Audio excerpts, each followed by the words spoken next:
आज के डेट में म्यूचुअल फंड जो है वो पावर ऑफ कंपाउंड का बहुत अच्छा काम करता है, जो कि हमें फ्यूचर के लिए करना चाहिए। बहुत से लोगों को नहीं पता है कि म्यूचुअल फंड क्या होता है, या नाम से ही डर जाते हैं कि हाँ म्यूचुअल फंड जैसे ऐड देखते हैं उसके अकॉर्डिंग। लेकिन ऐसा कुछ भी नहीं है। हम जो भी आज के जनरेशन हैं या जो जिनका एज 30-35-40 के आसपास भी हो गया है, वो लोग भी कर सकते हैं SIP। उसमें कोई दिक्कत नहीं है। SIP सबको करना चाहिए। ये हमारे एक रिटायरमेंट का एक हिसाब से प्लान होता है। अगर अभी से जो 20 के 22 के जो भी यंग हैं, जो आगे बढ़ रहे हैं, उन सभी को इसमें इन्वेस्ट करना चाहिए। क्योंकि पैसा रखने से नहीं होता है। पैसा अगर हमारे बैंक अकाउंट में पड़ा रहेगा तो उससे हम ग्रो नहीं कर सकते हैं, उसका वैल्यू कम होगा। क्योंकि आगे चल के जैसे महंगाई बढ़ रहा है तो हमारा पैसा ग्रो नहीं हो रहा है ना। इसके हिसाब से जो म्यूचुअल फंड है सबसे अच्छा स्कीम है, जो बहुत जगह पे ऐड में भी बताया जाता है। तो देखिए उसका पावर क्या होता है वो हम आज बताएंगे। म्यूचुअल फंड आप अपने बैंक से भी कर सकते हैं और बहुत सारे प्लेटफॉर्म है वहाँ से भी कर सकते हैं। तो उसका कैलकुलेटर आप गूगल में सर्च करेंगे कोई भी कैलकुलेटर SIP का, तो SBI का SIP का कैलकुलेटर है, उसमें देखते हैं इसका पावर ऑफ कंपाउंड। देखिए कितना अच्छा होता है। इसमें 2 टाइप का होता है। एक आप SIP जो हमारी मंथली जो भी डेट हम सेलेक्ट करेंगे उस डेट को हमारे अकाउंट से कटेगा, और एक लमसम होता है। लमसम मतलब जिसे हम बैंक भाषा में समझेंगे तो फिक्स डिपॉजिट लमसम मतलब, और SIP मतलब होता है कि RD। तो उसके लिए देखिए क्या होता है कि अगर हम लोग 1000 रुपये महीना अगर डालते हैं, अगर 1000 रुपये महीना डालते हैं SIP में, कोई भी आप फंड सेलेक्ट कर सकते हैं। जिसको क्या होता है कि बैंक का जो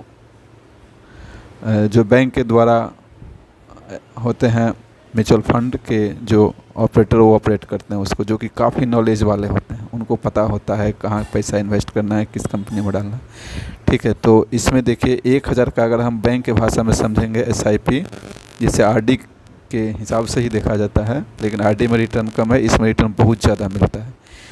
तो 1000 रुपये मंथ हम लोग डालते हैं, मान के चलिए। और SIP का एक मतलब और होता है कि लॉन्ग टर्म के लिए बहुत अच्छा रिटर्न देता है। शॉर्ट टर्म के लिए इसे ना ही करे तो ठीक है, बहुत ज़्यादा रिटर्न नहीं मिलता है। लेकिन लॉन्ग टर्म मीन्स 10 साल से ऊपर के लिए करेंगे तो बहुत अच्छा रिटर्न मिलता है। जैसे 1000 का अगर हम SIP करते हैं पर मंथ, अगर 10 साल के लिए करते हैं तो जो होता है मान के चलिए 20 के आसपास रहता है। ठीक है, तो 20% का अगर हमें रिटर्न मिल रहा है तो हमारा जो टोटल इन्वेस्ट हो रहा है वो 1,20,000, जो आप यहाँ देख सकते हैं, ये है 1,20,000 हमारा टोटल इन्वेस्ट है। हमें जो रिटर्न मिल रहा है एस्टिमेटेड रिटर्न जो है 2,59,000 है। 2,59,000 ये जो आप अमाउंट देखते हैं। हमारा टोटल जो बनेगा वो बनेगा 3,79,000 रुपये।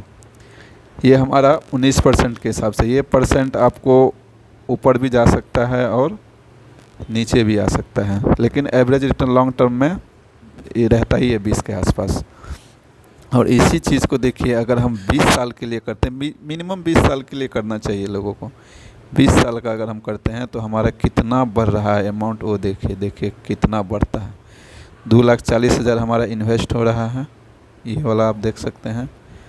और हमें जो मिलेगा वो 28,74,000 कुछ रुपया जो है 4,019। ये हमारा एस्टिमेट रिटर्न, और कुल वैल्यू जो हमारा हो जाएगा वो 31 लाख का हो जाएगा। ठीक है, 31 लाख का हो जाएगा। लेकिन कब? ये जब 19% का रिटर्न 20 साल में देगा तब। ये ओवरऑल देता ही देता है।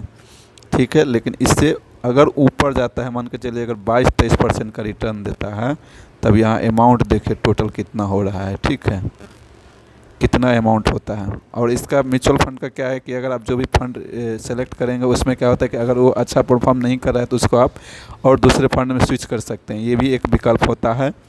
ठीक है, तो ये आप देख सकते हैं। और इसका एक चीज़ और होता है कि अगर आप 1 साल के अंदर अगर आप इसे रिडीम करते हैं यानी इसको निकालते हैं तो कुछ परसेंट का इसमें चार्ज लगता है। अगर 1 साल के बाद निकालते हैं तो कुछ चार्ज नहीं लगता है। ठीक है, तो सबको एसआईपी के बारे में सोचना चाहिए और करना भी चाहिए। 1,000 रुपये अगर आप बचा रहे हैं तो पावर ऑफ कंपाउंड ये रिटायरमेंट के हिसाब से अगर आप 20 साल के लिए देखेंगे तो 50 लाख रुपया मिलेगा। ठीक है, और इसको मान के जो 2-3 साल और बढ़ा देते हैं तो 99 लाख, ये सब थोड़ा लॉन्ग टर्म में बहुत अच्छा रिटर्न देता है। उम्मीद करते हैं कि एसआईपी के बारे में समझे होंगे। ठीक, थैंक यू।